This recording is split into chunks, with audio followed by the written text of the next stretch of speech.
Hi, I'm Dory, and I am just coming to you today. I have this under my business name of Prairie Scraps. So anyway, I thought I'd come to you today and tell you what I'm doing now. Have my last videos were on plums and all I was doing with the plums, and now I'm up to my ears in tomatoes. I'm a little sad, but we finally had our hard frost, so all the tomatoes I had kind of been trying to get vine ripened disappeared. So anyway, I am currently doing salsa. I'll just switch you around so you can take a look, but you can see, isn't that beautiful?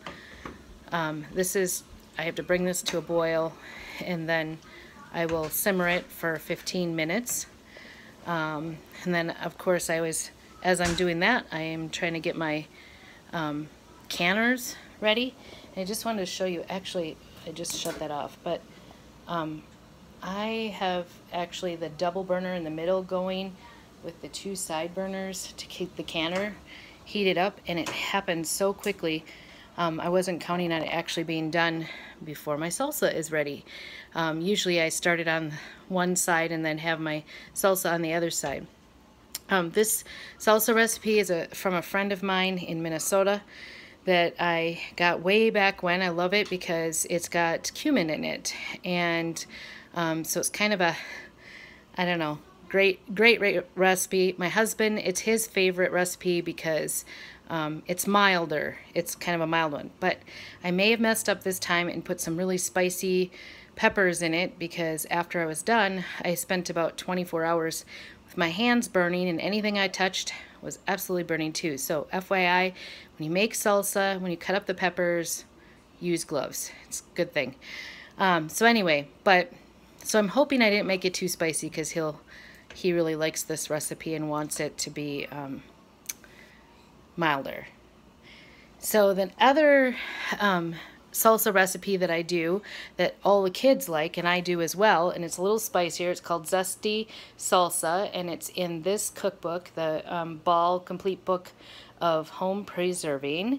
And this is my go-to Bible for doing, don't look at my dishes, doing almost all my canning. I always looked there first. There's only a few recipes that I actually do outside of that, but for sure that's where I get all my times and stuff for doing things. So the other thing I did with tomatoes was I did do, I don't know, 8 quarts of fresh tomatoes in the jar, and as you can see, aren't those beautiful?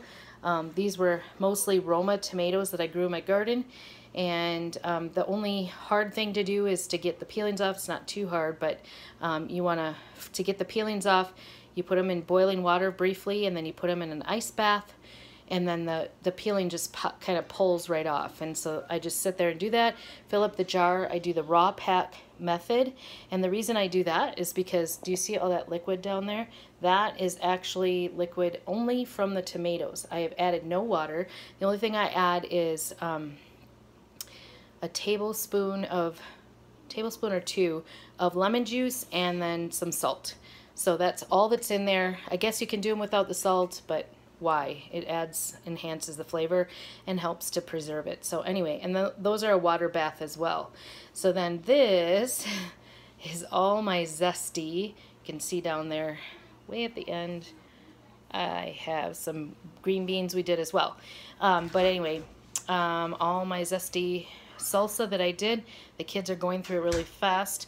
I actually did 2 batches. I started with the first one with the first set of tomatoes.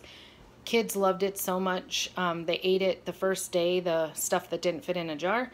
And then my teenagers, I sent it to college, 1 jar, and 2, it's only been about a week and a half, and they told me they need another jar. So that was when I decided to go ahead and do a double batch of that zesty salsa. So anyway, I love this recipe. I love doing my salsa in these wide mouth pint jars. The reason why is because then you can get the chunks in and out really easily. But this one is kind of similar to the other recipe. The only difference is it has a lot more peppers in it, and green peppers and the hot spicy peppers, and then it also has fresh cilantro in it. So you can see kind of that green right there, that is fresh cilantro. So anyway, so that's what I'm up to. Oh yeah, and the green beans We got those from a friend, so love harvest season.